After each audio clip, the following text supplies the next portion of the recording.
Salam sejahtera buat Bapak Ibu saudara-saudara sekalian, warga jemaat yang dikasihi Tuhan Yesus Kristus. Pada hari ini kita bertemu kembali lewat ibadah minggu dengan cara yang kita lakukan beberapa waktu terakhir ini. Biarlah semangat kita juga tidak undur dan tetap meyakini bahwa hari esok itu lebih bagus daripada hari ini. Oleh karena itu Bapak Ibu dan saudara-saudara sekalian, sebelum kita mendengarkan khotbah minggu pada tanggal 26 September 2021, mari kita satukan hati kita menyambut berkat Tuhan. Damai sejahtera Allah yang melampaui segala akal dan pikiran manusia, itulah yang memelihara hati dan pikiranmu di dalam Yesus Kristus Tuhan kita. Amin. Nah, khotbah kita pada hari Minggu ini, saudara-saudara sekalian, diambil dari kitab Filemon. Filemon pasal yang pertama dari ayat 8 sampai dengan 17. Filemon 1 ayat 8 sampai dengan 17. Demikian saya bacakan nas khotbah kita. Permintaan Paulus kepada Filemon mengenai Onesimus. Karena itu sekalipun di dalam Kristus aku mempunyai kebebasan penuh untuk memerintahkan kepadamu apa yang harus engkau lakukan. Tetapi mengingat kasihmu itu, lebih baik aku memintanya daripadamu. Aku, Paulus, yang sudah menjadi tua, lagi pula sekarang dipenjarakan karena Kristus Yesus, mengajukan permintaan kepadamu mengenai anakku yang kukasihi, yang kudapat selagi aku dalam penjara, yakni Onesimus. Dahulu memang dia tidak berguna bagimu, tetapi sekarang sangat berguna baik bagimu maupun bagiku. Dia kusuruh kembali kepadamu, dia yaitu buah hatiku. Sebenarnya aku mau menahan dia di sini sebagai gantimu untuk melayani aku selama aku dipenjarakan karena Injil. Tetapi tanpa persetujuanmu, aku tidak mau berbuat sesuatu supaya yang baik itu jangan engkau lakukan seolah-olah dengan paksa, melainkan dengan sukarela. Sebab mungkin karena itulah dia dipisahkan sejenak daripadamu, supaya engkau dapat menerimanya untuk selama-lamanya. Bukan lagi sebagai hamba, melainkan lebih daripada hamba, yaitu saudara, sebagai saudara yang kekasih. Bagiku sudah demikian, apalagi bagimu, baik secara manusia maupun di dalam Tuhan. Kalau engkau menganggap aku temanmu seiman, terimalah dia seperti aku sendiri. Demikian Bapak Ibu saudara-saudara, nas khotbah kita untuk minggu kali ini. Di dalam Almanak GKPI ditetapkan khotbah ini bertemakan hidup sebagai keluarga Allah. Nilai dan martabat manusia di mata Tuhan pada hakikatnya adalah sama. Karena semua manusia Tuhan yang menciptakan. Tuhan menciptakan manusia dengan tugas dan tanggung jawab untuk menguasai dan memelihara ciptaan yang lain. Bisa kita baca itu pada Kejadian 1 ayat 27 sampai dengan 30. Semua manusia menjadi pemangku tugas yang diberikan Tuhan itu. Sejarah perjalanan hidup manusia menjadi catatan bahwa di antara manusia selalu terdapat dua golongan besar manusia, yakni golongan atas, golongan bangsawan, orang kaya, penguasa, pemimpin dan sebagainya. Dengan golongan rakyat biasa, orang miskin, kelompok yang dikuasai rakyat jelata dan seterusnya, yang harus tunduk kepada penguasa atau pemimpin mereka. Berkaitan dengan itu, saudara-saudara, gereja diingatkan agar tidak serupa dengan dunia ini, terutama dalam melaksanakan tanggung jawab kepemimpinan dan kuasa yang dimiliki. Gereja mesti tunduk kepada kepemimpinan yang ditunjukkan oleh Tuhan Yesus Kristus, yang selalu menegakkan kebenaran dan keadilan di tengah masyarakat. Tetapi juga ia tidak terlalu diktator, tidak berlaku diktator dalam melaksanakan tugasnya. Ia selalu terbuka kepada pengampunan karena kasihnya dan mau bertoleransi demi kepentingan umum. Pokok pikiran inilah yang diangkat di dalam khotbah kita kali ini. Bagaimana kita membina pergaulan di gereja sebagai anggota keluarga Allah. Bapak, Ibu, saudara-saudara terkasih dalam Yesus Kristus.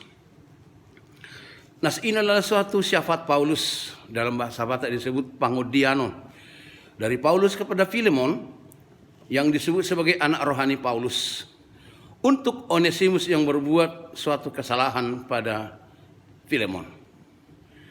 Rasul Paulus tidak bertindak sebagai hakim atau sebagai jaksa maupun sebagai pengacara atas persoalan Filemon dengan Onesimus. Tetapi ia mengingatkan Filemon bahwa ia telah menjadi Kristen, sehingga ia pun diharapkan agar bertindak secara Kristiani. Apabila persoalan Onesimus dibawa ke pengadilan, sudah dapat dipastikan Onesimus akan dipenjarakan.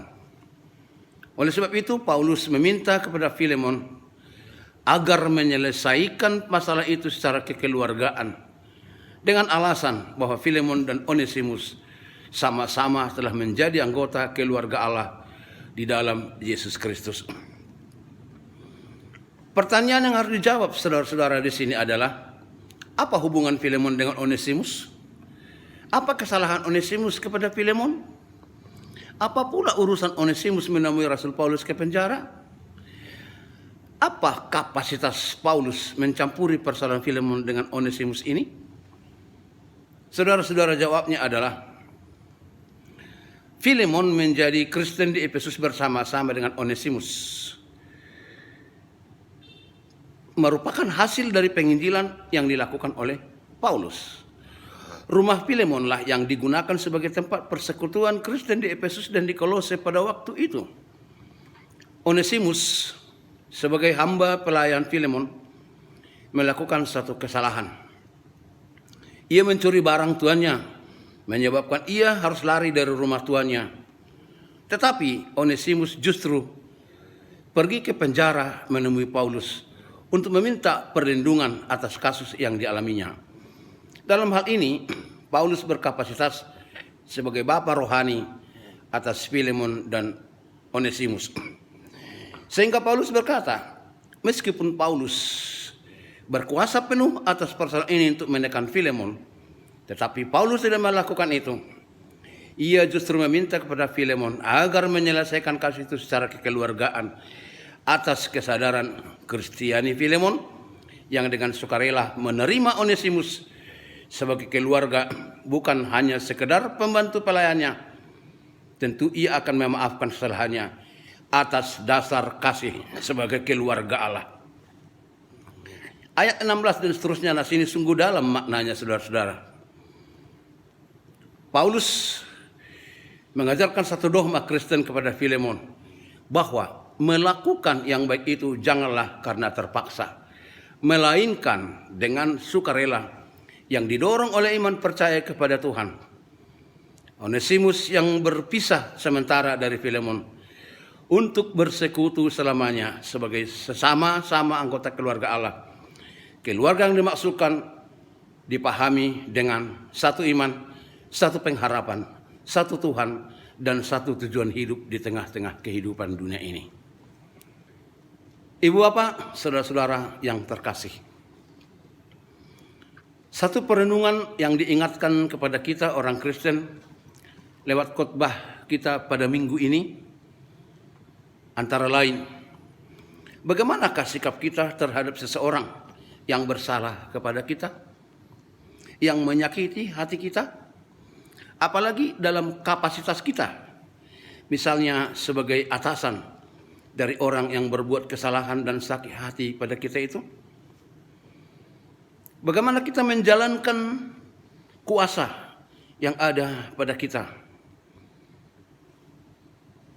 Rumus kekeluargaan itu sangat perlu menginspirasi kita untuk memelihara pergaulan kita. Karena di dalam gereja Tuhan, kita adalah saudara di dalam Tuhan Yesus Kristus. Atas dasar itulah kita memanggil Allah bersama-sama sebagai Bapa, bersama-sama dengan Tuhan Yesus Kristus. Rumus kekeluargaan itu sangat perlu menginspirasi kita memelihara pergaulan itu. Sikap Onesimus juga perlu kita renungkan, yakni menyadari kesalahannya sendiri dan ia lari bukan ke tempat jauh, melainkan ia minta perlindungan dari Bapa rohaninya Paulus. Kita adalah anggota keluarga Allah dalam Yesus Kristus yang mesti kita buktikan dengan sikap hidup kita sehari-hari. Mari saudara-saudara sekalian, ketika kita menunjuk dengan satu jari, maka tanpa kita sadari 3 jari kita telah menunjuk kepada kita. Itu mempunyai makna bahwa sebelum kita menghakimi, sebelum kita menghukum orang lain di dalam pikiran dan dalam hati kita, marilah kita sadari bahwa kesalahan yang pernah dibuat saudara-saudara kita, mungkin kita juga pernah melakukan kesalahan tersebut. Karena itu, marilah kita saling mengampuni, saling memaafkan saat kita tergelincir melakukan kesalahan dalam pergaulan kita. Supaya rumus kekeluargaan kita dalam Yesus Kristus benar-benar nyata di dalam pergaulan kita sehari-hari di tengah persekutuan jemaat. Tuhan memberkati saudara-saudara. Amin. Kita berdoa. Bapa yang di surga, Tuhan kami dalam Yesus Kristus, terima kasih atas firman-Mu yang menyapa kami, yang menyadarkan kami Tuhan atas prinsip hidup yang kami bangun di tengah pergaulan di dalam gereja-Mu, bahwa kami adalah yang bersaudara, yang mesti saling mengasihi, bukan saling menghakimi. Tatkala kami melakukan kesalahan kepada sesama kami, biarlah kami juga menyadarinya dan mau datang untuk meminta maaf. Dan pada saat kami adalah orang-orang tersakiti, kami juga mau menerimanya sebagai saudara di dalam kasih Yesus Kristus. Dengan itulah pergaulan kami semakin nyata di tengah dunia ini sebagai anggota keluarga Allah yang hidup dalam kasih dan mampu saling menolong, saling mengasihi, dan saling mengampuni. Ampuni kami Tuhan atas segala kesalahan kami. Terimalah doa kami dalam Yesus Kristus Tuhan kami. Amin.